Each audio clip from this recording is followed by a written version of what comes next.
بسم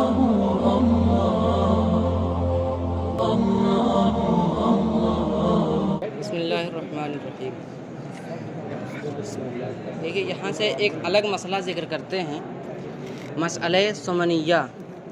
سمنیہ یہ ایک بت پرست فرقہ ہے جو سومناتھ کی طرف منسوب ہے۔ اس فرقے کا کہنا ہے کہ نظر یعنی نظر صحیح یہ مفید علم یقینی نہیں ہوتا ہے۔ نظر صحیح مفید علم یقینی نہیں ہوتا ہے۔ کہتے یہ ہیں کہ کیونکہ علم یقین کس سے حاصل ہوتا ہے؟ حس سے حاصل ہوتا ہے۔ علم یقین حس سے حاصل ہوتا ہے، تو نظر حس ہے نہیں، لہٰذا اس سے علم یقینی کا فائدہ حاصل نہیں ہوگا۔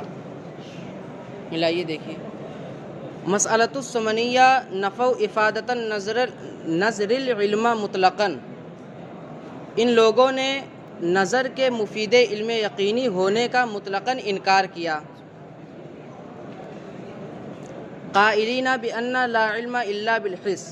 یہ کہتے ہیں کیونکہ علم یقین کا افادہ حس ہی سے ہوتا ہے، لأن الجزم قد یکون جہلا، اس لیے کہ جزم نظر کے بعد جو جزم اور علم یقین حاصل ہوتا ہے یہ کبھی جہل بھی ہوتا ہے، اور حس سے جو علم یقین حاصل ہوتا ہے وہ جہل نہیں ہوتا ہے، لہٰذا علم یقین کا افادہ حس ہی سے ہوگا، نظر سے نہیں ہوگا، کیونکہ نظر میں جو جزم حاصل ہوتا ہے وہ کبھی جہل بھی ہوتا ہے۔ وَهُوَ مَثَلُ الْعِلْمِ، اور یہ علم کی طرح ہے، جہل یہ علم کی طرح ہے، کیونکہ جزم کبھی جو ہوتا ہے وہ جہل ہوتا ہے، تو علم یقین جس طرح ہوتا ہے اسی طرح جو جہل ہوتا ہے وہ بھی تو علم یقین ہوتا ہے۔ نظر کے بعد کبھی علم یقین حاصل ہوتا ہے، کبھی جہل، لیکن حصول سے پہلے دونوں تو برابر ہیں علم یقین میں، وہ تو بعد میں معلوم ہوا کہ جزم یہ جہل ہے، لیکن علم ہی کی طرح یہ بھی ایک یقین ہے، اسی کو کہتے ہیں وَهُوَ مَثَلُ الْعِلْمِ، اور یہ علم یقین کی طرح ہے، یعنی یہ جہل کہ اس پر بھی کبھی کبھی جزم ہوتا ہے۔ بہت لوگ جہل پر بھی جزم اور یقین رکھتے ہیں، جیسے کہ مثال دی تھی حضرت نے کہ حقیقتاً جہل ہے، لیکن ان کا جو یقین ہے اس پر وہ علم یقین کی طرح ہے، ہاں اسی کو کہتے ہیں۔ تو اب یہ کیسے معلوم ہوگا کہ نظر کے بعد جو علم حاصل ہو رہا ہے وہ حقیقتاً علم یقینی ہے یا جہل ہے؟ جزم تو دونوں میں ہے۔ فَبِمَاذَا يُعْلَمُ أَنَّ الْحَاصِلَ بَعْدَهُ عِلْمٌ، یہ فیما نہیں ہے، فَبِمَاذَا ہے، تو اب یہ کیسے معلوم ہوگا کہ نظر کے بعد جو حاصل ہو رہا ہے وہ علم ہے؟ کیونکہ کبھی نظر کے بعد جو حاصل ہوتا ہے وہ حقیقتاً علم یقین ہوتا ہے، اور کبھی کیا ہوتا ہے؟ جہل ہوتا ہے۔ وَيُجَابُ بِأَنَّهُ يَتَمَيَّزُ بِالْعَوَارِضِ، جواب یہ دیا جائے گا کہ علم اور جہل کے درمیان امتیاز عوارض سے ہو جائے گا، عوارض و قرائن سے یہ پتہ چل جائے گا کہ کون علم ہے اور کون جہل ہے۔ فَإِنَّ الْبَدَاهَةَ تَحْكُمُ عِنْدَ النَّظْرِ الصَّحِيحِ أَنَّهُ عِلْمٌ لَا جَهْلٌ، کیونکہ بداہت عقل، نظر صحیح کے وقت بداہت عقل یہ فیصلہ کر دے گی کہ یہ علم ہے، جہل نہیں ہے، یعنی نظر سے جو حاصل ہوا ہے اگر نظر صحیح ہے تو بداہت عقل فیصلہ کر دے گی کہ یہ کیا ہے؟ علم یقینی ہے، جہل نہیں ہے۔ اب صاحب کتاب کہتے ہیں اقول وفیہ انہ بماذا یعلم انہ نظر صحیح فإن الاحتمال قائم من المبادی الی المقاطع مثلا بمثل۔ صاحب کتاب کہتے ہیں کہ اس میں کچھ سقم ہے، ذوف ہے اس جواب میں، اس لیے کہ مبادی یعنی مقدمات و مبادی سے لے کر نتائج تک پہنچنے تک احتمال تو عدم صحت کا باقی ہی رہتا ہے، عدم صحت کا احتمال باقی رہتا ہے، تو جب عدم صحت کا احتمال باقی رہتا ہے تو کیسے معلوم ہوگا کہ یہ نظر صحیح ہے؟ نظر صحیح کے بعد علم یقین تو حاصل ہوگا، لیکن نظر صحیح ہے یہ کیسے معلوم ہوگا؟ کیونکہ مبادی اور مقدمات سے لے کر نتائج تک پہنچنے تک جتنے عمل ہوتے ہیں اس میں عدم صحت کا احتمال تو رہتا ہے، وہی کہتے ہیں۔ اور والحس، اچھا ہاں، تو کہتے ہیں تو یہ کیسے معلوم ہوگا کہ یہ نظر صحیح ہے؟ کیونکہ مبادی سے مقاطع یعنی مطالب تک پہنچنے تک احتمال یعنی عدم صحت کا احتمال باقی رہتا ہے مثلاً بمثلٍ برابر یہ عدم صحت کا احتمال باقی رہتا ہے۔ اب وہ کہتے ہیں والحس لا یفید الا علما جزئیا، تو یہ معلوم نہیں ہو سکے گا کہ نظر صحیح کیسے ہے، حس بھی سے معلوم نہیں ہو پائے گا کہ نظر صحیح ہے یا نہیں ہے۔ کیونکہ حس جو ہے یہ علم جزئی کا افادہ کرتی ہے، انسان کی حس یہ علم جزئی کا افادہ کرتی ہے، اس سے بھی پتہ نہیں چل پائے گا کہ نظر صحیح ہے یا نظر صحیح نہیں ہے۔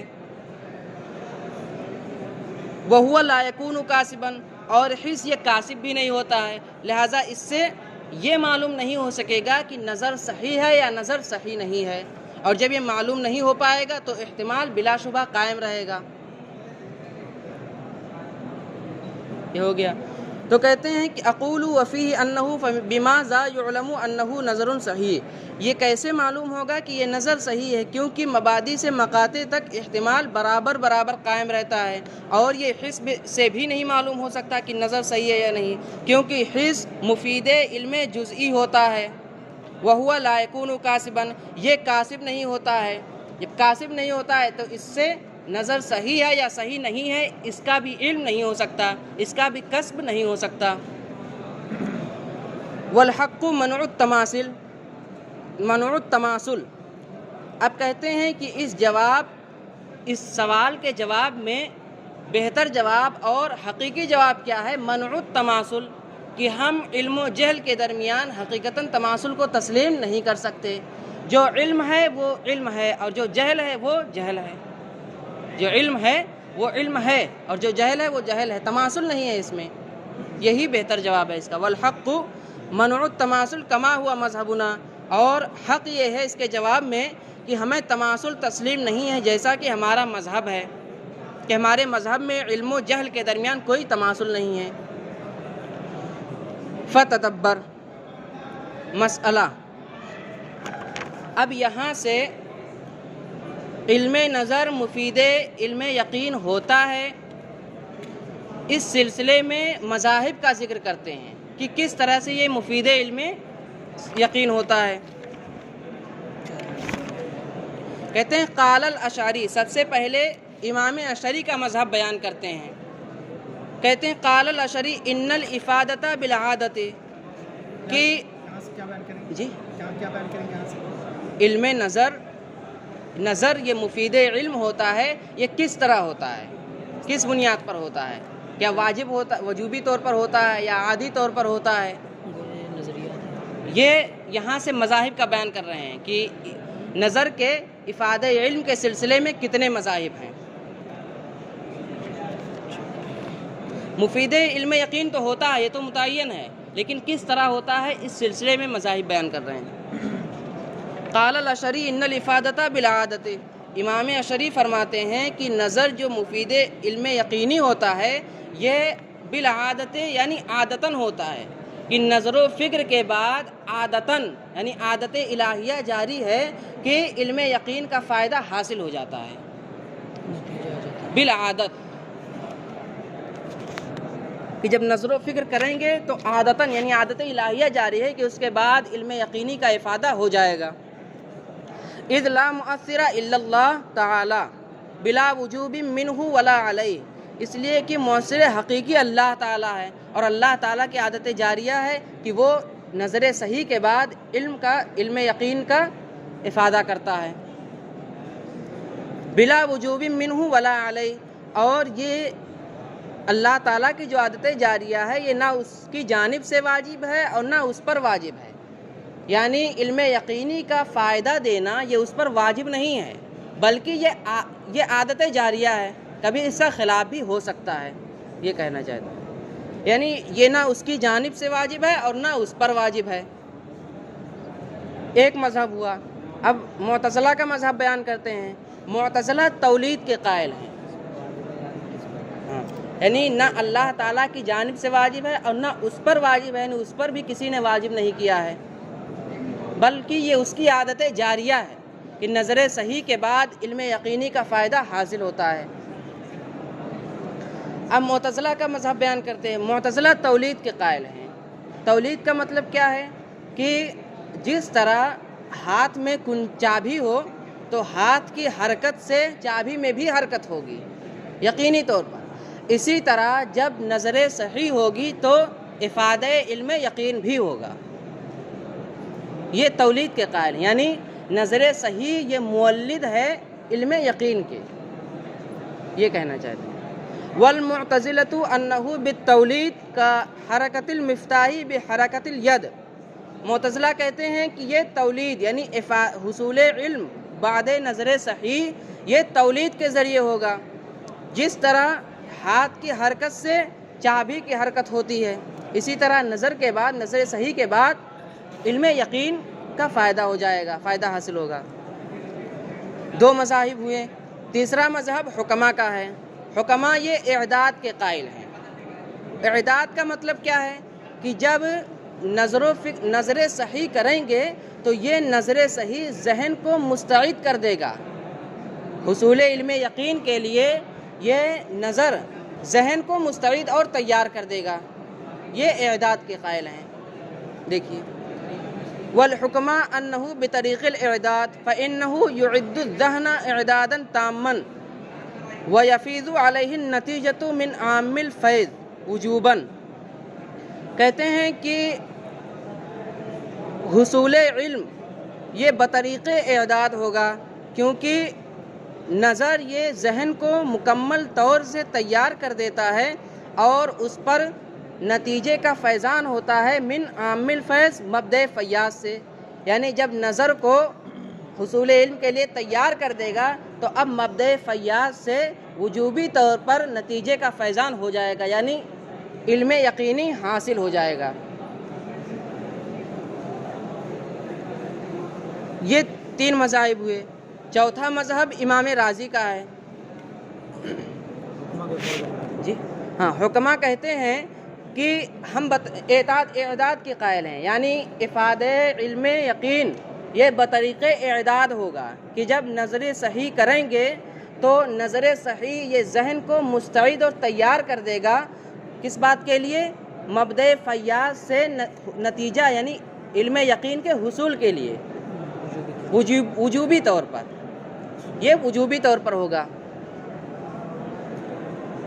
جبکہ یہ غلط ہے، کیونکہ اللہ تعالیٰ کے پر تو کچھ واجب ہے ہی نہیں، تو وجوبی طور پر کیوں ہوگا؟ وہ چاہے گا تو ہوگا، نہیں چاہے گا تو نہیں ہوگا۔ وقت اور اللہ تعالیٰ کی جانب سے۔ واختار الامام الرازی، اور یہاں سے چوتھا مذہب امام رازی کا بیان کرتے ہیں۔ وہ کیا کہتے ہیں؟ انہ واجب عقیبہ وان لم یکن واجبا منہ تعالی ابتداء غیر متولد منہ لانہ لیس لقدرت العبد تاثیر۔ وہ کہتے ہیں کہ نظر صحیح کے بعد حصول علم یقین یہ واجب ہوگا، یہ واجب و ضروری ہوگا۔ وان لم یکن واجبا منہ تعالی ابتداء، اگرچہ ابتداءً اللہ تعالیٰ کی جانب سے واجب نہیں، ابتداءً بغیر نظر کے اللہ تعالیٰ کی جانب سے واجب نہیں، جب نظر کریں گے اس کے بعد علم یقین یہ اس کا حصول ضروری ہوگا۔ غیر متولد منہ، کہتے ہیں کہ یہ حصول یہ نظر سے متولد نہیں ہوگا، کہنا یہ چاہتے ہیں کہ ہم تولید کے قائل نہیں ہیں معتزلہ کی طرح، بلکہ یہ نظر کے بعد ہی اس کا حصول ہوگا، لیکن تولید نہیں ہوگی اس میں۔ غیر متولد منہ، یہ اس سے متولد نہیں ہوگا، اس لیے کہ بندے کی قدرت کا اثر نہیں ہوتا ہے نظر میں۔ لیس لقدرت العبد فی النظر بل ہوا فعل اللہ تعالی، تولید اس لیے نہیں ہوگا کیونکہ بندے کی قدرت کا دخل نہیں ہوتا ہے، بلکہ علم یقین کے حصول میں، کیونکہ نظر تو بندہ کرے گا، پھر جب حصول ہوگا یہ وجوبی طور پر ہوگا، اور یہ نظر سے متولد نہیں ہوگا، کیونکہ نظر یہ متولد نہیں، یہ تولید کے قائل نہیں ہے، بلکہ یہ اللہ تعالیٰ کا فعل ہے، یہ کہنا چاہتے ہیں۔ غیر متولد منہ لانہ لیس لقدرت العبد تاثیر، کہ نظر کے بعد علم یقین کا حصول یہ واجب ضروری ہوگا، اگرچہ ابتداءً اللہ تعالیٰ کی جانب سے واجب نہیں ہوگا۔ یہ کس کا رد ہے؟ یہ حکما کا رد ہے، نہیں، ہاں حکما کا رد ہے کہ وہ کیا کہتے ہیں وجوبی طور پر مبدأ فیاض سے نتیجے کا حصول ہوگا، تو بلا ابتداءً اللہ تعالیٰ کی جانب سے وجوب نہیں ہوگا، یہ حکما کا رد ہے۔ غیر متولدن کہہ کر یہ کس کا رد ہے؟ معتزلہ کا رد ہے کہ ہم تولید کے قائل نہیں ہیں، اس لیے کہ بندے کی قدرت کا دخل نہیں ہوتا ہے۔ صاحب کتاب فرماتے ہیں وہذا اشبہ، چاروں مذاہب میں یہ مذہب یعنی امام رازی کا مذہب اشبہ ہے۔ فإن لزوم بعض الاشیاء للبعض مما لا ينکر، اشبہ ہے حق کے زیادہ مشابہ ہے کہ اس میں نظر صحیح کے بعد علم یقین کا حصول ضروری ہوتا ہے، لازم ہوتا ہے، اسی کو کہتے ہیں یہ اشبہ ہے، کیونکہ بعض اشیاء کا لزوم بعض کے لیے یہ اس کا انکار نہیں کیا جا سکتا۔ ہم دیکھتے ہیں کہ بعض چیزیں بعض کو لازم ہوتی ہیں، اسی طرح یہاں بھی نظر صحیح یہ لازم ہے کس کو؟ حصول علم یقین کو۔ فإن لزوم یہ جو امام راجح کا مذہب ہے یہ راجح ہے؟ ہاں، صاحب کتاب کے نزدیک یہ راجح، اسی لیے اشباہ کہا ہے۔ کہتے ہیں بعض اشیاء کا لزوم بعض کے لیے یہ مما لا ینکر، یہ اس کا انکار نہیں کیا جا سکتا۔ الا تری ان وجود العرض بدون الجوہر والکلیت بدون الاعظمیت غیر معقول، جیسا کہ آپ دیکھتے ہیں کہ عرض کا وجود جوہر کے بغیر اور کلیت کا وجود یہ اعظمیت کے بغیر غیر معقول، یہ نہیں ہو سکتا، یہ عقل میں آنے والی بات نہیں ہے۔ جب بھی عرض کا وجود ہوگا تو جوہر کی بنیاد پر ہوگا، اسی طرح کلیت کا جب بھی وجود ہوگا تو اس کے ساتھ اعظمیت ہوگی، جزئیت کے مقابل میں کلیت کے ساتھ اعظمیت ہوگی۔ کس کی مثال؟ یہاں تک ہو گیا، اس کا بتائیے۔ جی، عرض کا وجود یعنی عرض جب بھی پایا جائے گا تو جوہر کے ساتھ پایا جائے گا، جوہر کے بغیر نہیں پایا جائے گا، جوہر کے بغیر نہیں پایا جائے گا۔ اسی طرح کلیت جب بھی پائی جائے گی تو اعظمیت کے بغیر نہیں پائی جائے گی، یعنی جو بھی کلی ہوگی وہ اپنی جزئی سے بڑی ہوگی، یعنی گویا ایک لزوم دکھانا چاہتے ہیں۔ اس عبارت سے کیا کہنا چاہتے ہیں؟ پہلے بات کی نا کہ بعض اشیاء کا لزوم بعض کے لیے لازم ہوتا ہے، اسی کے جو ہے یہ وضاحت میں اس کو ذکر کیا اس کلام کو، تو اس سے بھی لزوم دکھانا چاہتے ہیں کہ جب وہ عرض پایا جائے گا تو جوہر لزومی طور پر پایا جائے گا، جب کلیت پائی جائے گی تو اعظمیت لزومی طور پر پائی جائے گی۔ ہر کلی اپنے جتنے اجزاء ہیں تو ہر جز سے وہ بڑی ہوگی، تو گویا کہ کلیت کے لیے اعظمیت لازم ہوئی۔ یہاں تک اتنی بات ہوگی، یعنی پہلا مقالہ ان کا مکمل ہوا۔ اب دوسرا مقالہ شروع کرتے ہیں۔ المقالۃ الثانیہ فی الاحکام، مقالہ ثانیہ یہ احکام کے بارے میں ہے، اس میں کئی ابواب ہیں، احکام میں کئی چیزیں آئیں گی، ایک تو حکم ہوگا اور ایک حاکم ہوگا اور ایک محکوم بھی ہوگا اور ایک محکوم علیہ ہوگا۔ حاکم جو حکم کرے گا، محکوم بھی جس کا حکم کرے گا، محکوم علیہ جس پر حکم کرے گا، اور حکم جو حکم ہوگا۔ کس کے احکام بیان کیے جائیں گے اس میں؟ مطلقاً احکام کے بارے میں، یہ کسی مسئلے کے خاص احکام نہیں ہوں گے، بلکہ احکام کے بارے میں کہ حاکم کون ہوگا، محکوم بھی کی حیثیت کیا ہوگی، محکوم علیہ کی حیثیت کیا ہوگی، یہ بیان کریں گے۔ احکام کہتے ہیں کسے؟ جی فقہ کے احکام؟ نہیں، فقہ، احکام کسے کہتے ہیں اس بارے میں؟ ہاں، احکام کہتے کسے ہیں، کس چیز کے بارے میں؟ کس چیز کو کہیں گے، حاکم کون ہوگا، محکوم بھی کی حیثیت کیا ہوگی، محکوم علیہ کی حیثیت کیا ہوگی، ان سب چیزوں کے بارے میں ہے۔ فقہ سے اس کا تعلق نہیں ہے کہ کسی خاص مسئلے کے احکام بیان ہوں گے۔ مقالہ ثانیہ احکام کے بارے میں ہے اور اس میں چند ابواب ہیں۔ الاول فی الحاکم، پہلا باب یہ حاکم کے بارے میں ہے۔ کہتے ہیں لا حکم الا من اللہ تعالی، کہ حاکم صرف اللہ تعالی ہے۔ لا حکم الا من اللہ تعالی، حکم نہیں ہے مگر اللہ تعالیٰ کی جانب سے، تو جب اللہ تعالیٰ کی جانب سے حکم ہے تو حاکم کون ہے؟ اللہ تعالیٰ، تو وہی کہتے ہیں حاکم کے بارے میں نا یہ باب۔ تو حاکم حکم اللہ تعالیٰ کی جانب سے ہے، اس میں کوئی شک نہیں، تو حاکم بھی اللہ تعالیٰ ہے۔ اب دیکھیے یہاں سے یہ بیان کریں گے کہ فعل میں جو حسن و قبح ہوتا ہے اس میں کیا اختلاف ہے. فعل کے حسن و قبح یعنی فعل حسن ہے یا قبیح ہے تو یہ عقلی ہے یا شرعی ہے، اس میں اختلاف ہے. اس اختلاف کو یہاں بیان کریں گے. اس سے پہلے یہ بتائیں گے کہ محل اختلاف کیا ہے.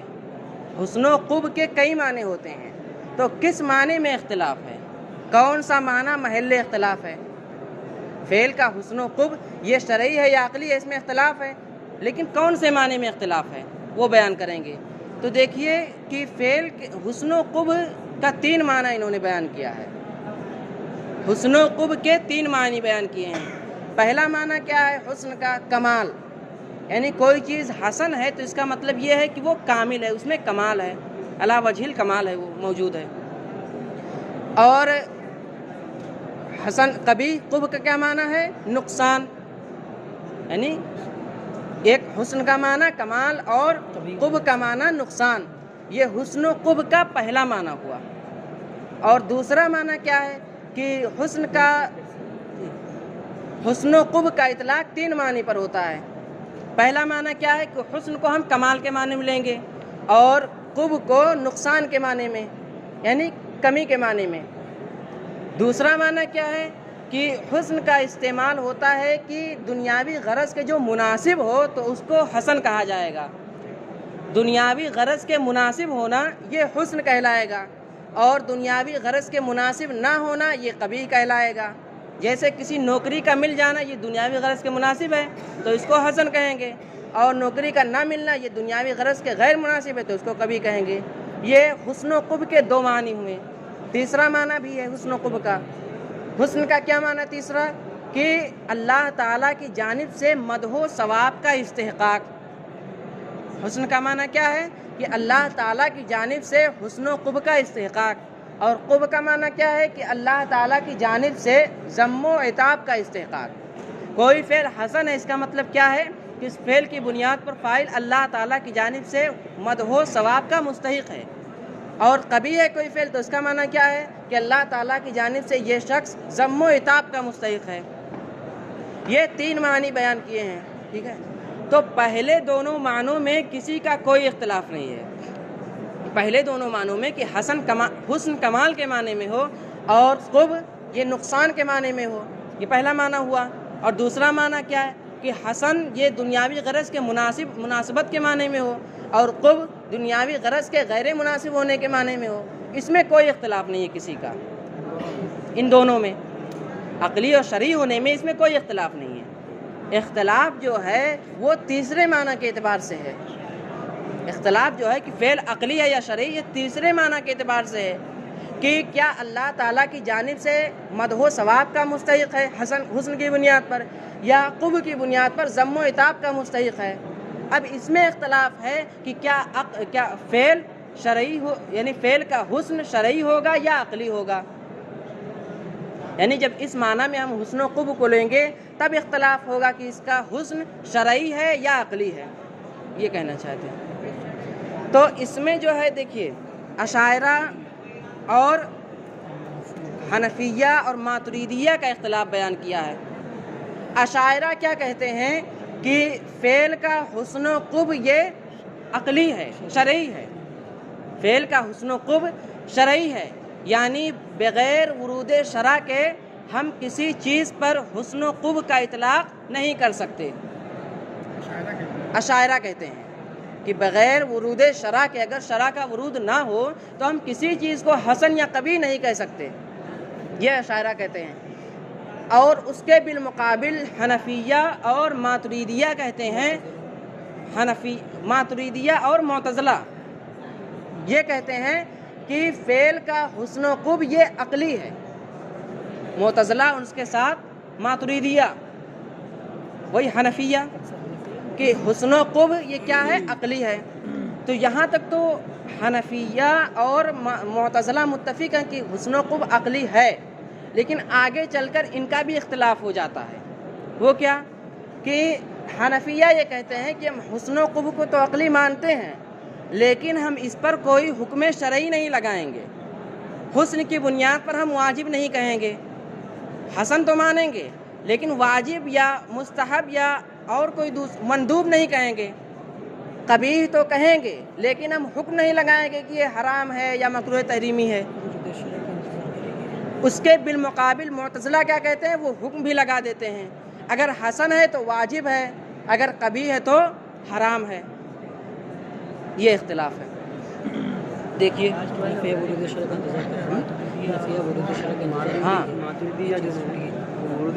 ہاں ماتریدیہ حنفیہ کیا کہتے ہیں کہ ہم ورود شرع کے بغیر حکم نہیں لگائیں گے، بلکہ حکم لگانے کے لیے ہم شرع کا انتظار کریں گے۔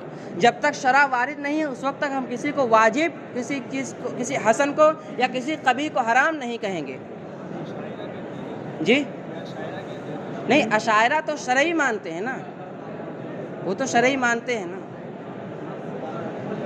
وہ عقلی نہیں مانتے۔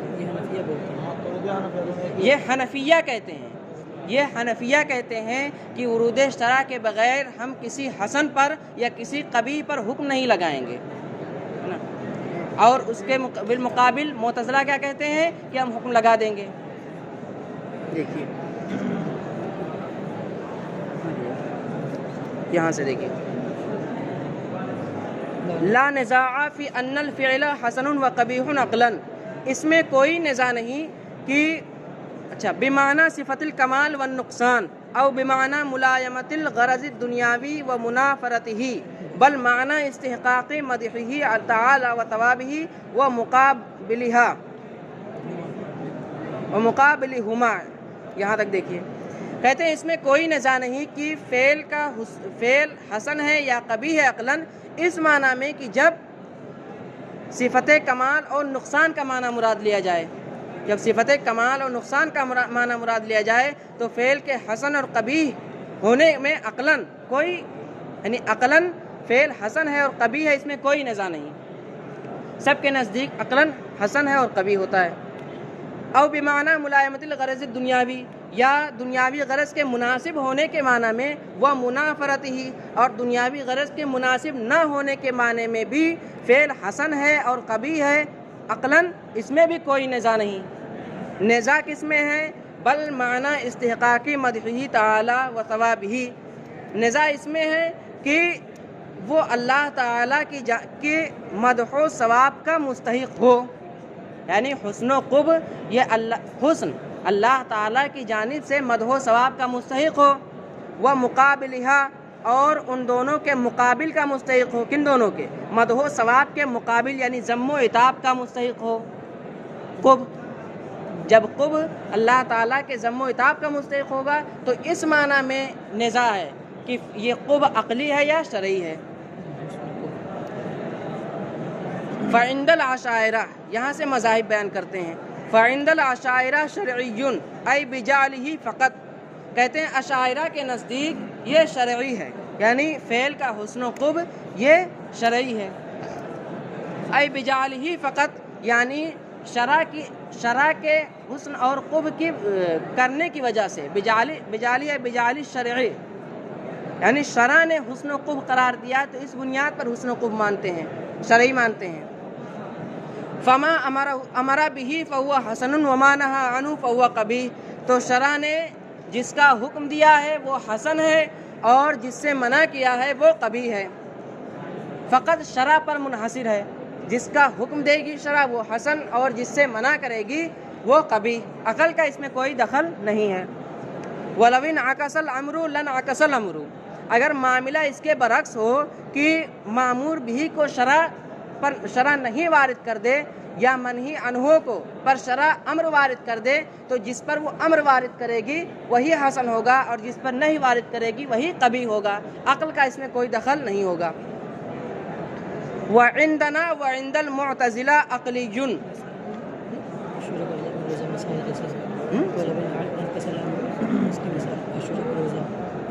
کیا مثال؟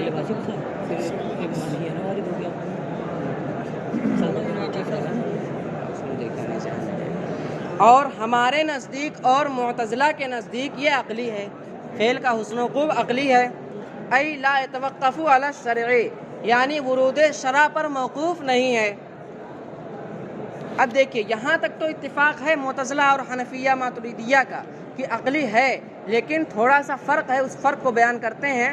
لیکن عندنا لا يستلزم حکما فی العبد بل يصير موجبا لاستحقاق الحکم من الحکیم الذی لا یرجح المرجوح.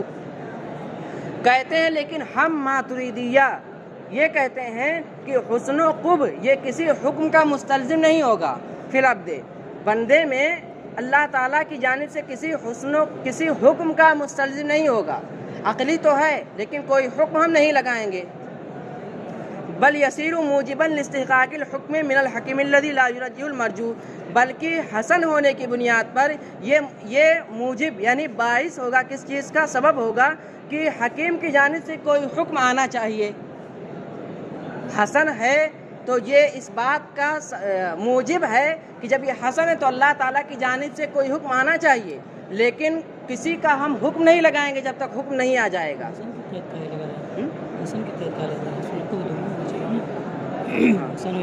حسن ہو یا قبیح دونوں ٹھیک. بل یصیر موجبا لاستحقاق الحکم من الحکیم الذی لا یرجح المرجوح، بلکہ یہ حسن و قب موجب ہوگا اللہ حکیم کی جانب سے کسی حکم کے استحقاق کا، کہ حسن ہے یا قبیح ہے تو کوئی نہ کوئی حکم لگنا چاہیے.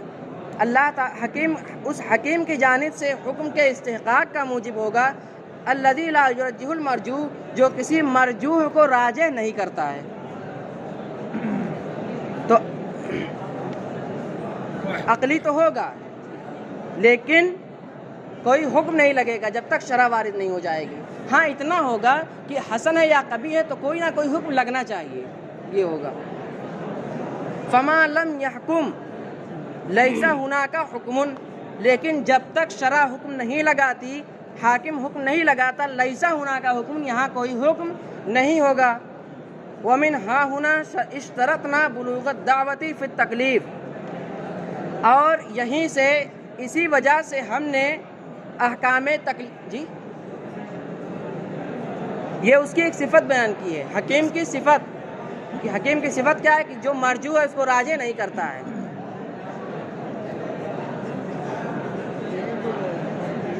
اور یہیں سے ہم نے یہ شرط لگائی کہ احکام تکلیفیہ میں دعوت کا پہنچنا شرط ہے.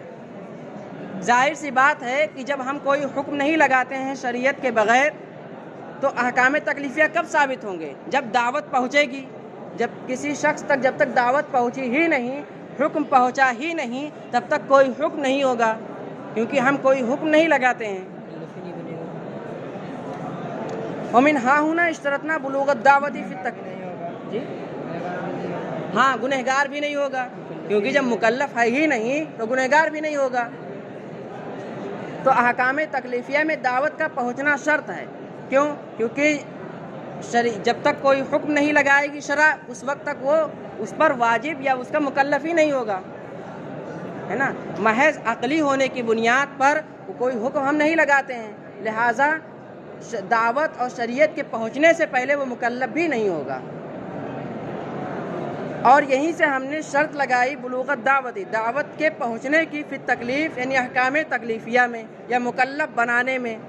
بخلاف المعتزلہ والامامیہ والکرامیہ والبراہمہ فإنه عندهم یوجب الحکم، برخلاف معتزلہ، امامیہ، کرامیہ اور براہمہ کے، کیونکہ ان کے نزدیک کیا ہے؟ حسن و قب عقلی ہے تو یہ حکم کا بھی مستلزم ہوگا، کہ جب عقلی ہے تو اس پر کوئی نہ کوئی ہم حکم بھی لگا دیں گے. اگر حسن ہے تو اس پر واجب کا حکم لگا دیں گے، قبیح ہے تو حرام یا مکروہ تحریمی کا حکم لگا دیں گے. کہتے ہیں فلولا الشارع، دلیل دیتے ہیں فلولا الشارع وکانت الافعال لوجبت الاحکام.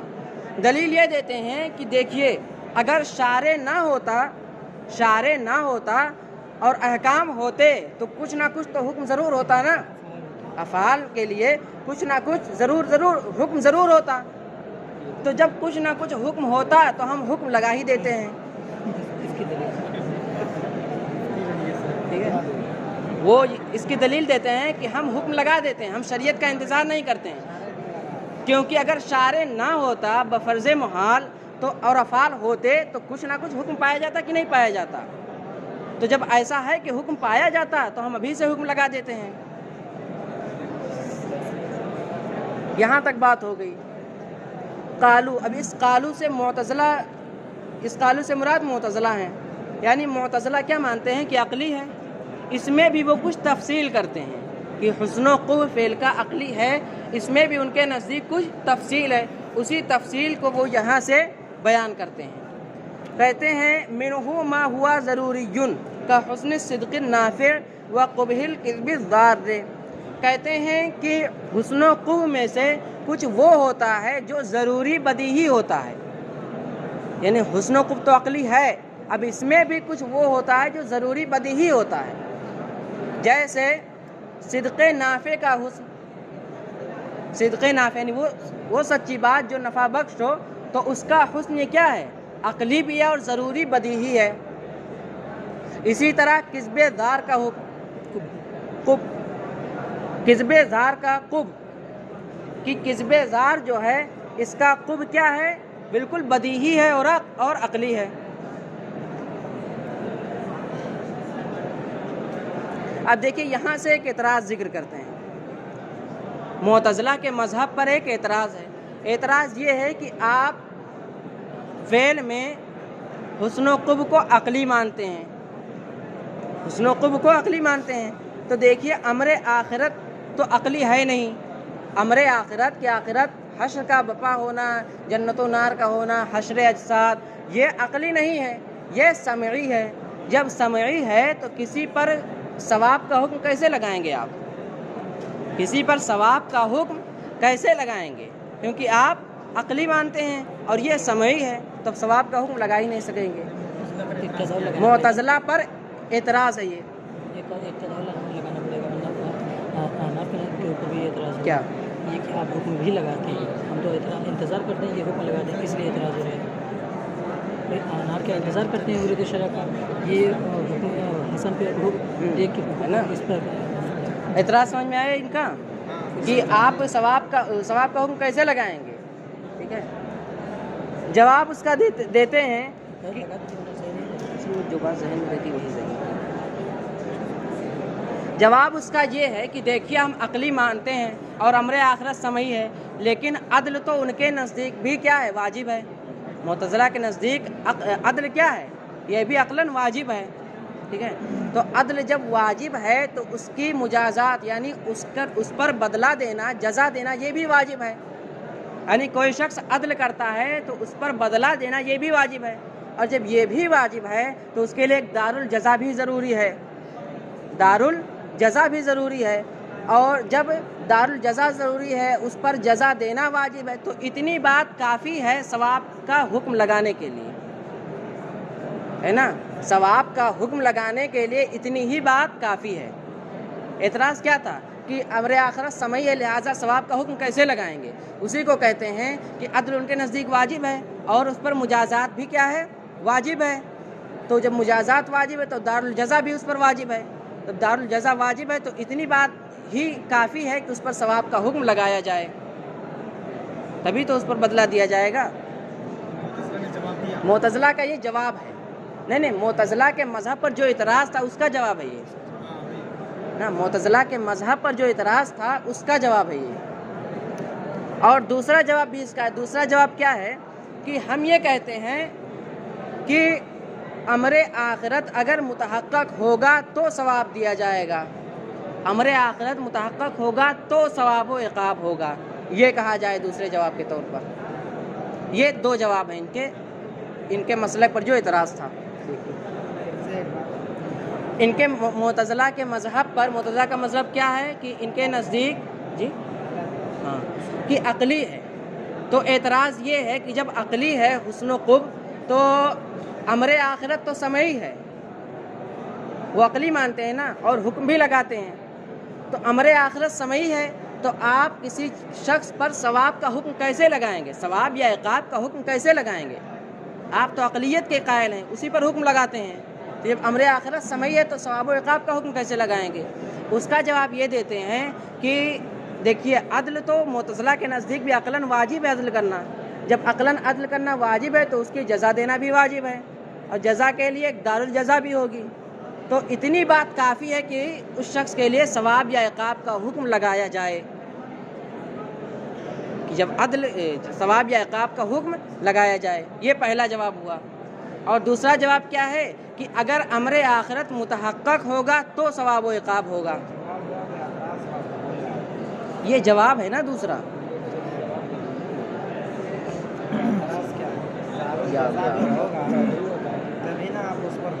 اعتراض یہ ہے کہ آپ عقلی کہتے ہیں اور آخرت کا دن جو ہے یوم جزا یہ سمعی ہے، تو آپ ثواب عقاب کا حکم کیسے لگاتے ہیں؟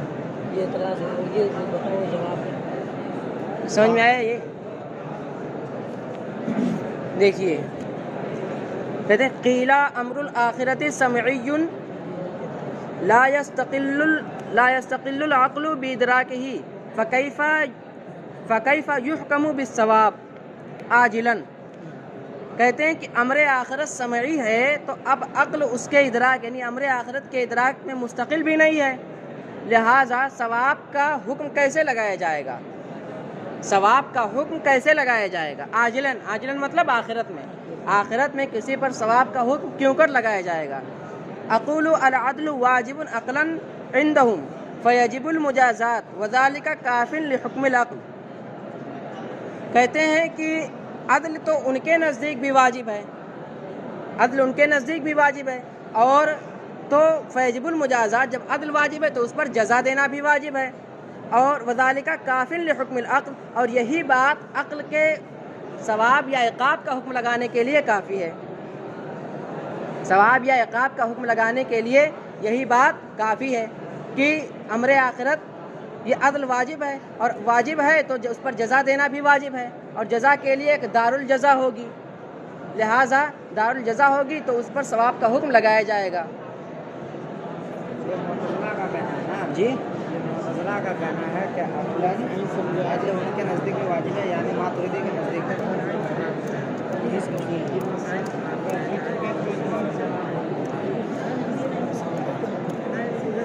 نہیں سمجھا آپ لوگوں کو سمجھ میں آیا؟ یہ مطلب ان پر اعتراض ہے کن کے مذہب پر؟ معتزلہ کے مذہب پر، کیونکہ معتزلہ کیا عقلی مانتے ہیں، تو اب ان پر اعتراض یہ کیا جاتا ہے کہ جب آپ عقلی مانتے ہیں اور اسی کی بنیاد پر حکم لگاتے ہیں تو امر آخرت تو سمعی ہے، تو کسی پر ثواب کا حکم کیسے لگائیں گے کہ آخرت میں یہ ثواب پائے گا؟ یہ اعتراض ہے۔ اس کا جواب یہ دیا جاتا ہے کہ معتزلہ کے نزدیک بھی تو عدل واجب ہے نا، عدل تو واجب ہے، تو عدل واجب ہے تو اس پر جزا دینا بھی واجب اور ایک دار الجزا بھی ہوگی، اور یہی بات کافی ہے کس بات کے لیے کہ عقل حکم لگائے کہ آخرت میں اسے ثواب ملے گا۔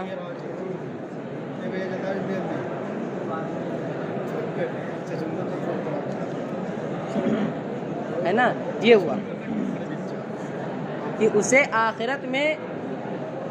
آخرت میں یہ ثواب ملے گا، یہی بات، اس بات کا حکم لگانے کے لیے یہی کافی ہے کہ عدل واجب ہے اور اس پر جزا بھی واجب ہے۔ اب ثواب و عقاب آخرت میں وہ پائے گا تو معاد تو ہوگا، یعنی معاد جسم تو ہوگا، لوٹنا اٹھایا جانا دوبارہ یہ تو ہوگا، خواہ روحانی طور پر ہو یا جسمانی طور پر ہو، ہے نا؟ آخرت میں ثواب کا حکم لگایا جائے گا، اس پر ثواب دینا واجب ہے تو معاد ہوگا، یعنی حشر، اب خواہ وہ جسمانی ہو یا روحانی ہو۔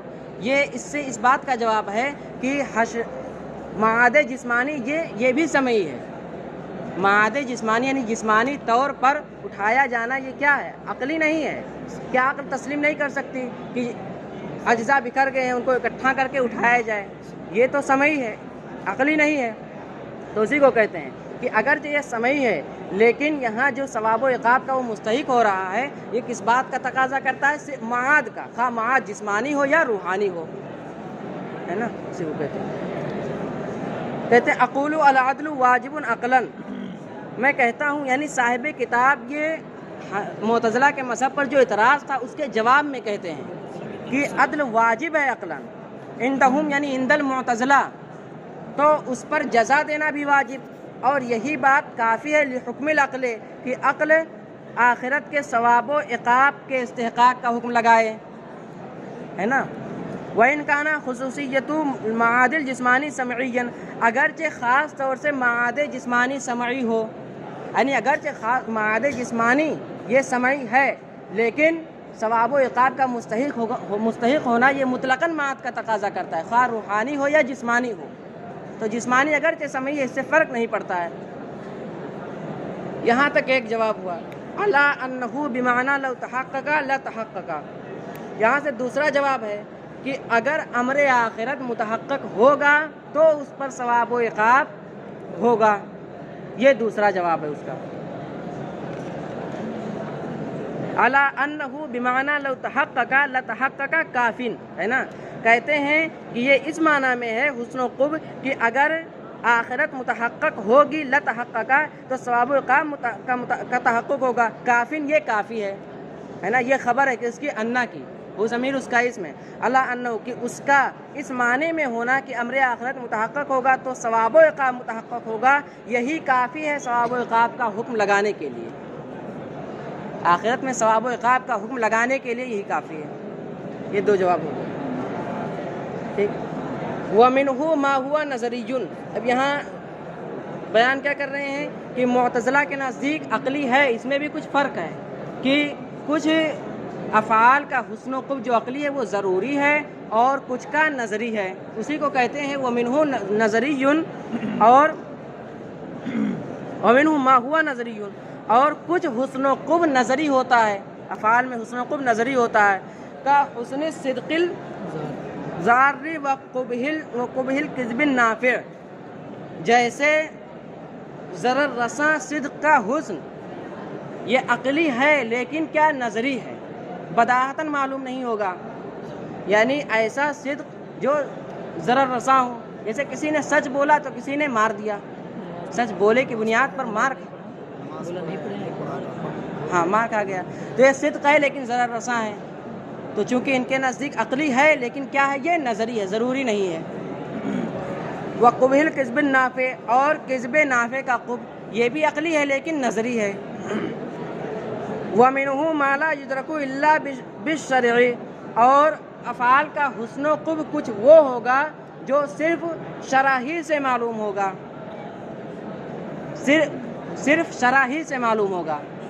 اس سے کیا پتہ چلا کہ ان کے نزدیک حسن و قبح عقلی ہے لیکن مطلقاً نہیں ہے، بلکہ یہ بھی کسی حد تک شرعی مانتے ہیں. اسی لیے تو تقسیم میں کہا کہ کچھ حسن و قبح شرعی بھی ہوتا ہے. تیسری تفصیل اس میں کہتے ہیں معتزلہ. وَمِنْهُ مَا لَا يُدْرَكُ إِلَّا بِالشَّرْعِ، اور کچھ حسن و قبح وہ ہوگا جو شرع کی بنیاد پر جانا جائے گا. کا حسن صوم آخر رمضان وقبح صوم اول شوال، جیسے رمضان کے آخری دن کا روزہ اور شوال کے پہلے دن کا، جیسے رمضان کے آخری دن کے روزے کا حسن اور شوال کے پہلے دن کے روزے کا قبح، یہ کیا ہے، یہ شرعی ہے. عقلاً اس کا ادراک نہیں ہو سکتا. دن ہونے میں تو دونوں برابر ہیں، رمضان کا آخری دن بھی اور شوال کا پہلا دن بھی دونوں برابر ہیں، لیکن ایک میں روزہ رکھنا حسن ہے، ایک میں قبیح ہے. اس کا ادراک ہم عقل سے نہیں کر سکتے کیونکہ دونوں برابر ہیں، بلکہ یہ شرع سے اس کا ادراک ہوگا کہ شرع نے رمضان کے آخری دن میں روزے کو حسن کہا اور شوال کے پہلے دن میں روزے کو قبیح کہا، ہے نا. تو اسی کو کہتے ہیں کہ منہ ما لا یدرک الا بالشرع، کچھ حسن و قبح وہ ہوگا جس کا ادراک شرع کی بنیاد پر ہوگا، جیسے رمضان کے آخری دن کا حسن اور شوال کے پہلے دن کا قبح. یہ حسن و قبح یہ شرع ہی کی بنیاد پر ہو سکتا ہے. فإنہ لا سبیل للعقل الیہ، اس لیے کہ عقل کا اس میں کوئی دخل نہیں ہے. لیکن شرع کشف عن حسن و قبح ذاتیین، بلکہ شرع نے ان کا حسن ذاتی اور قبح ذاتی واضح کیا.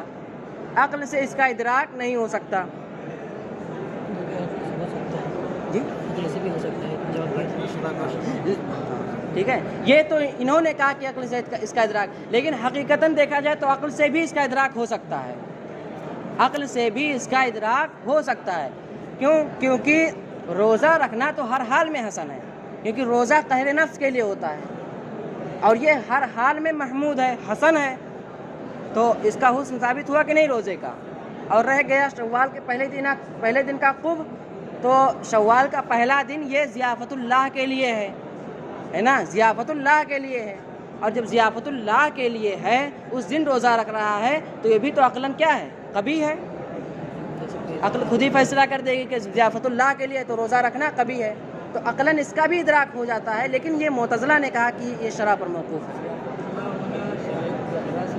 جیسے دنیا میں عام آدمی دعوت دے، آپ جائیں کہیں اس طرح سے، ہاں دنیا کے اعتبار سے بھی دیکھ سکتے ہیں. اسی اعتبار سے عقلی ہوگا. دنیا کے لیے دنیاوی مثال عقلی ہوگی نا. ہاں دنیا کے اعتبار سے اس کی مثال دیکھی جائے گی. تو مہمان کو دعوت دے، یہ دنیاوی اعتبار سے بھی دیکھیں کہ اگر ضیافت اللہ کے لیے کوئی دن ہو تو اس میں مسئلہ ہو جائے گا کہ وہ خاص دن ہو جائے گا. عام آدمی کے لیے دعوت دے نا. یعنی اس کا صرف حسن بیان کر رہے ہیں، حسن کو صرف اس کی طرف اگر نظر رکھیں ہم، صرف شوال کے پہلے دن کے روزے کے پہلے دن کا روزہ اور رمضان کے آخری دن کا روزہ، اس پر ہم نظر رکھ کے دیکھیں کہ اس کا حسن و قب عقلی ہے یا شرعی، تو اس میں عقل فیصلہ کر دے گی. اس کی طرف نظر نہ کریں، صرف اس کا حسن و قب عقلاً دیکھیں تو عقل فیصلہ کر دے گی کہ شوال کا پہلا دن یہ ضیافت اللہ کے لیے ہے. جب ضیافت اللہ کے لیے تو روزہ رکھنا یہ عقلاً بھی قبیح ہے.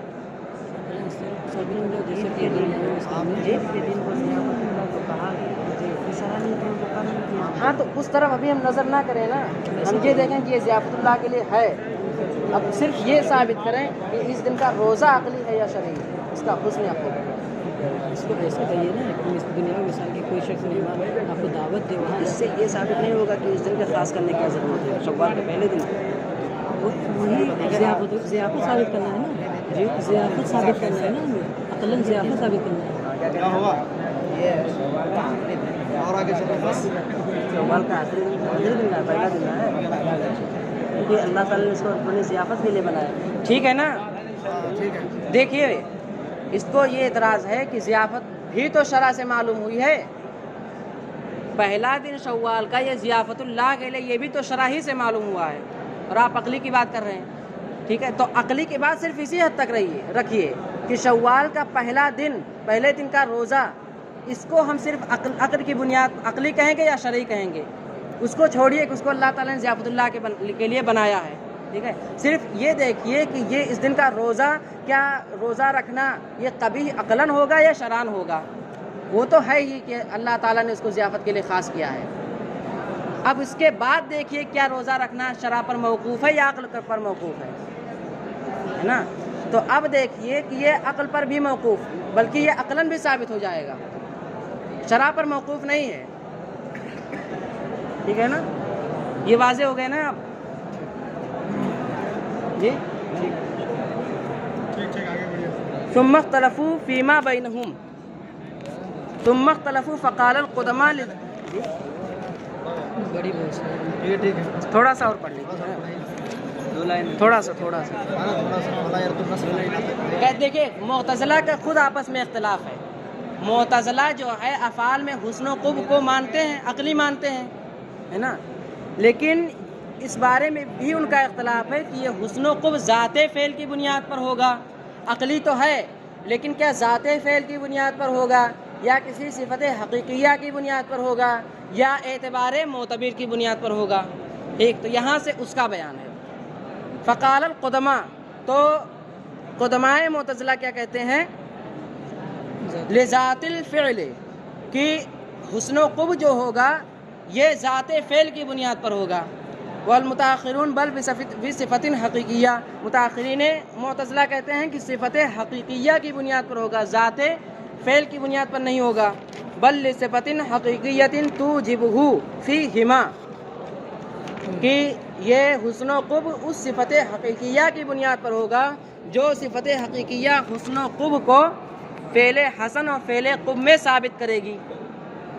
ٹھیک ہے. وقوم لصفت جی یہ کیا ہے؟ فعل کی کوئی صفت حقیقیہ ہے، اس کی بنیاد پر، ہم ذات فعل کی بنیاد پر نہیں، اس کی صفت حقیقیہ کی جو اس کی صفت ہے اور حقیقی صفت ہے، خارجی نہیں ہے، تو اس کی بنیاد پر یہ حسن و قب آئے گا. والقوم لصفت حقیقیت فی القبح فقط. اور ایک تیسرا مذہب بھی ہے یہاں. وہ تیسرا مذہب کیا ہے؟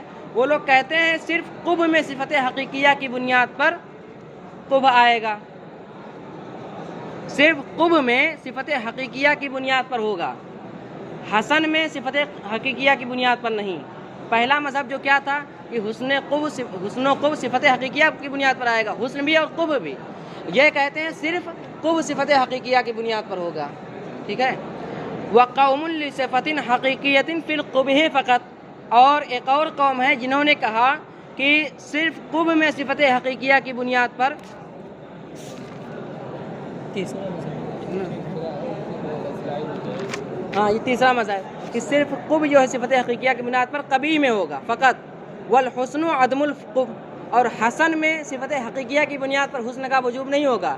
کیوں؟ کیونکہ یہ کہتے ہیں کہ جو قبح نہیں ہے وہ حسن ہے، جو قبیح نہیں ہے وہ سب حسن ہے. لہٰذا صرف قبح میں ہم کہیں گے کہ قبیح میں جو قبح آ رہا ہے وہ صفت حقیقیہ کی بنیاد پر آ رہا ہے، ہم حسن سے کوئی تعرض نہیں کریں گے. وقال الجبائیہ بل لیست صفت حقیقیت. اور جبائیہ نے کہا، یہاں یہ چوتھا مذہب ہے، انہوں نے کیا کہا کہ نہ ذات فعل کی بنیاد پر نہ صفت حقیقیہ کی بنیاد پر، لیست صفت حقیقیت بل اعتبارات، بلکہ جو حسن و قبح آئے گا فعل میں یہ اعتبار معتبر کی بنیاد پر آئے گا. معتبر جیسا اعتبار کرے گا اسی کی بنیاد پر حسن و قبح ہوگا. مثال کے طور پر کسی شخص نے، استاد نے شاگرد کو مارا، تو اب جیسا اس کا اعتبار ہوگا اسی اعتبار سے حسن و قبح آئے گا. اس نے تادیباً مارا ہے تو حسن آئے گا، اور ظلماً مارا ہے تو قبح آئے گا، اعتبار معتبر کی بنیاد پر. تو جبائیہ کہتے ہیں کہ صفت حقیقیہ نہیں ہے بلکہ یہ اعتبارات ہیں، اعتبار معتبر کی بنیاد پر. یہ چار مذاہب ہوئے ہیں. والحق عندنا الاطلاق. یہاں سے پانچواں مذہب ہے جو ہمارا مذہب ہے. ہم اطلاق کے قائل ہیں، یعنی ہم کسی ایک کو خاص نہیں کرتے ہیں بلکہ ہم مطلق کہتے ہیں کہ ذات فعل کی بنیاد پر ہو سکتا ہے، صفت حقیقیہ کی بنیاد پر ہو سکتا ہے، اور اعتبار معتبر کی بنیاد پر بھی حسن و قبح ہو سکتا ہے. اطلاق العام. ہاں اطلاق وعندنا الاطلاق العام. ہمارے نزدیک کیا ہے؟ الاطلاق العام ہے. فلا یرد النسخ علینا. لہٰذا نسخ کے ذریعے ہم پر اعتراض نہیں کیا جائے گا. مسئلہ یہ ہے کہ اگر کوئی یہ اعتراض کرے کہ آپ کے نزدیک کوئی فعل معمور بھی ہے، کوئی فعل معمور بھی ہے تو اس کا حسن ذاتی ہے، پھر اس کا نسخ ہو جاتا ہے نا، تو اعتراض یہ ہوگا کہ جب اس کا حسن ذاتی تھا اور منسوخ ہو گیا تو اس کا حسن کیا ہو گیا؟ ختم ہو گیا. اس کا حسن ختم ہو گیا تو ذاتی کہاں رہا؟ تو اسی کا کہا ہے کہ ہمارا مذہب کیا ہے؟ اطلاق العام ہے. ہم تو یہ بھی قائل ہیں نا کہ ذات فعل کی بنیاد پر نہ ہو بلکہ کیا ہو؟ نہیں، اعتبار معتبر کی بنیاد پر وہاں حسن رہا ہو. جو منسوخ ہوا ہے وہ ذات فعل کی بنیاد پر حسن نہیں تھا، نہ صفت حقیقیہ کی بنیاد پر بلکہ اعتبار معتبر کی بنیاد پر. لہٰذا ہم پر اعتراض نہیں کیا جائے گا نسخ کے مسئلے کے ذریعے. اور چلیں گے اور جی جی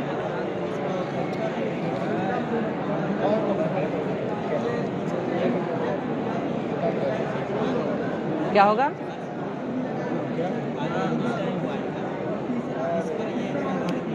تیسرا والا ہے جبائیہ کا، چوتھا جبائیہ کا. ہاں چوتھا جبائیہ کا.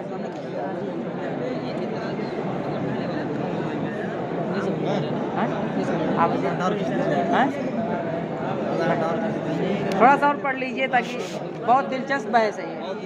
تھوڑا سا ثم ملن حرف، اسی سے متعلق دیکھیے کیا ہوتا ہے، کوئی بحث متعلق ہوتی ہے تو اسی موڈ میں سمجھ میں آ جاتی ہے.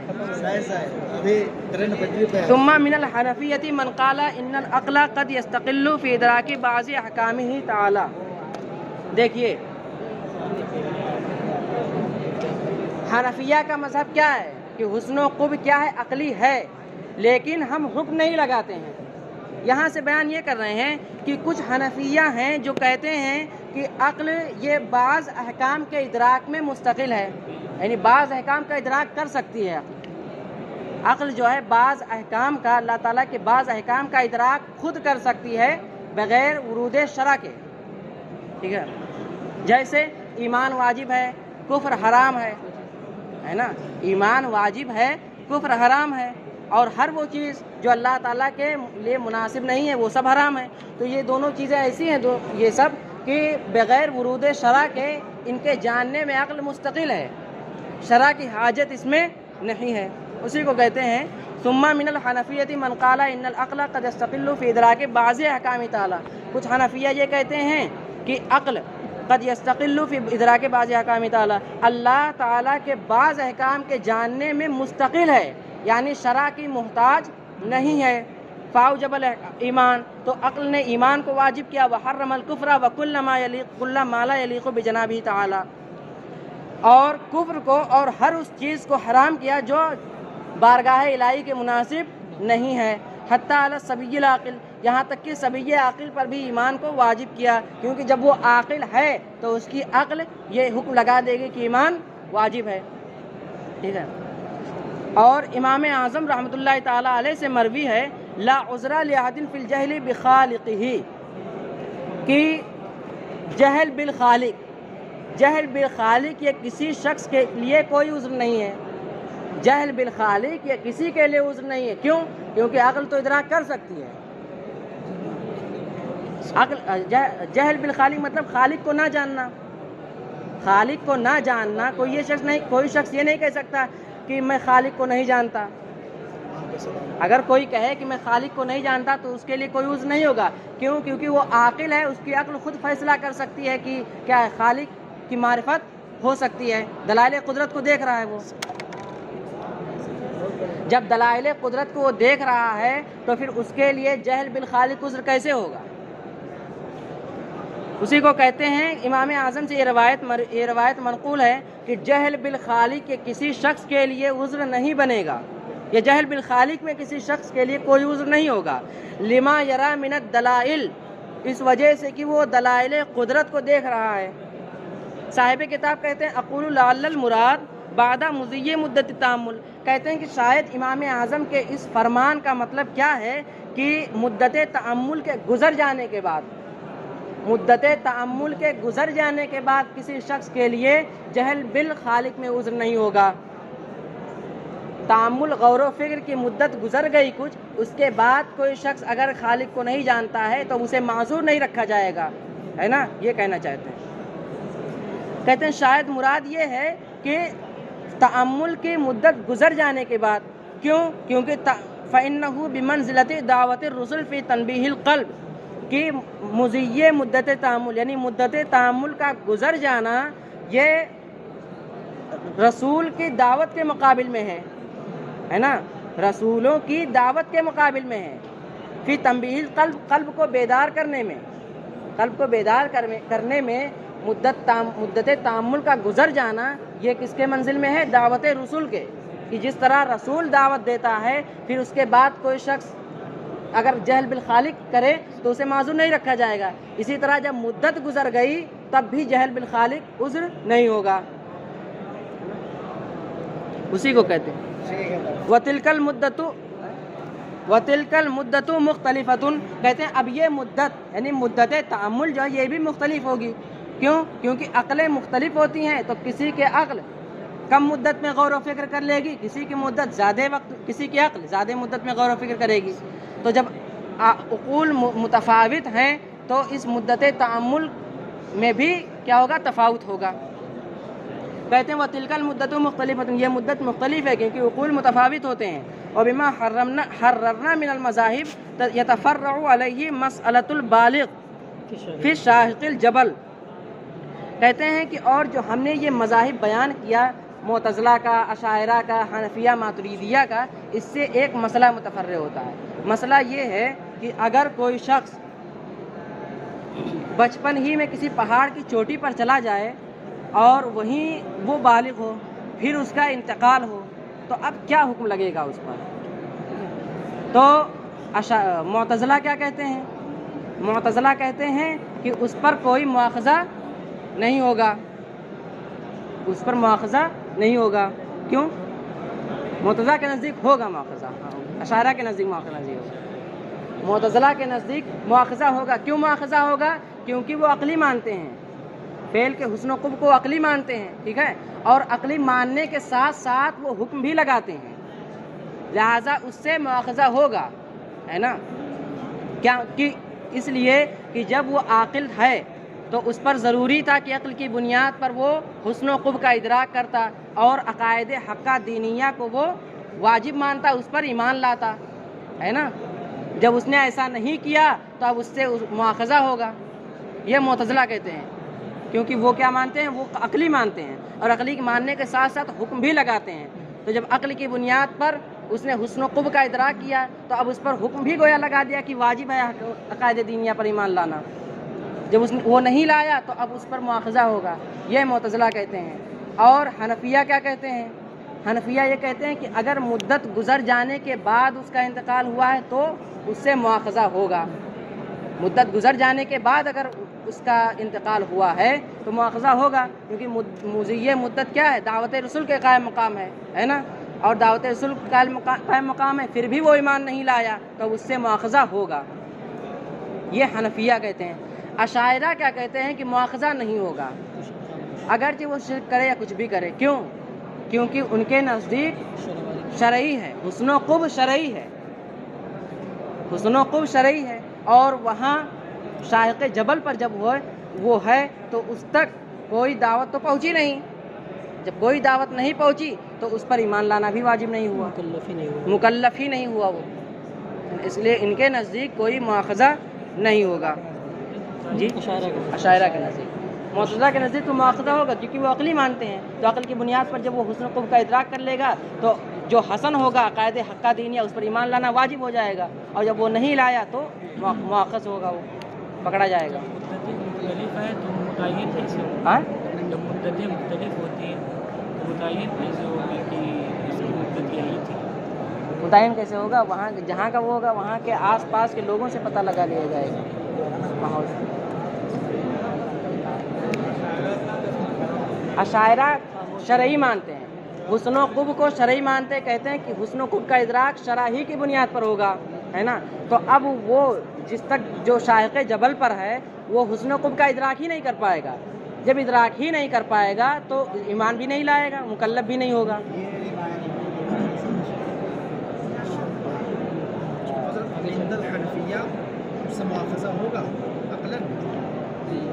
اگر مدت تعامل گزر جانے کے بعد اس کا انتقال ہوا ہے تو اس سے مواخذہ ہوگا، کیونکہ ابھی اوپر آپ نے سنا نا کہ عقل تو مستقل ہے نا، حکم لگا دیا، ہاں تو حکم تو لگا دیا، ٹھیک تو ہے۔ ایمان کے تعلق سے بداہتاً بتائیں نا، جی کہ ایمان like a Hellcat.